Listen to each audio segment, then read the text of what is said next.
Eh bien bonjour, nous sommes donc en compagnie de Madame Leroy du château Le Bernat à Puisseguin. Est-ce que vous pourriez nous expliquer un peu comment vous êtes arrivé ici? Parce que ce que j'ai pu comprendre, ce n'est pas votre métier d'origine. C'est un parcours assez particulier. Nous sommes de jeunes viticulteurs, mais pas par l'âge. Nous sommes arrivés il y a 10 ans avec le désir de vivre à la campagne et assouvir une passion pour le vin et pour la vigne. Nous avons cherché pendant 18 mois dans la région de Saint-Émilion, parce que cette région nous semblait particulièrement belle et intéressante, et les vins excellents.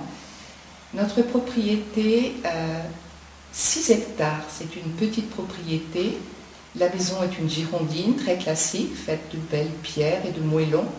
Nous avons pris cette propriété, nous l'avons rénovée et maintenant nous essayons donc de mener le travail à bien pendant toute l'année, du début de la saison, c'est-à-dire en hiver, la taille, jusqu'à au dernier travail, la mise en bouteille du vin que l'on a pu récolter, que l'on a pu vinifier, et nous cherchons toujours à avoir un résultat le plus satisfaisant possible et être fiers de ce que nous faisons.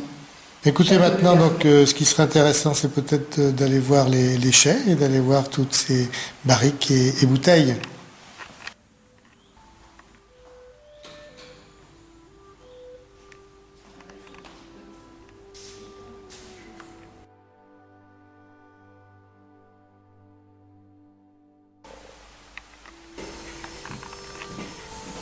Vous présentez le 2005, année du siècle, première année du siècle, premier millésime reconnu comme millésime du siècle. Le terroir argilo-calcaire nous donne toujours des vins avec une couleur très riche, très dense, beaucoup de puissance. Le vin pleure. On veut vraiment être plus fort que les plus forts. On a travaillé à 25 hectolhectares, c'est-à-dire qu'on a laissé 6 grappes sur les merlots et 5 grappes sur les cabernets. Au mois de juillet, quand on a fait la vendange en verre, dans les premiers jours de juillet, on avait des grappes magnifiques au sol, des grappes qui arrivaient à faire 200 grammes et qui ne sont pas dans la bouteille.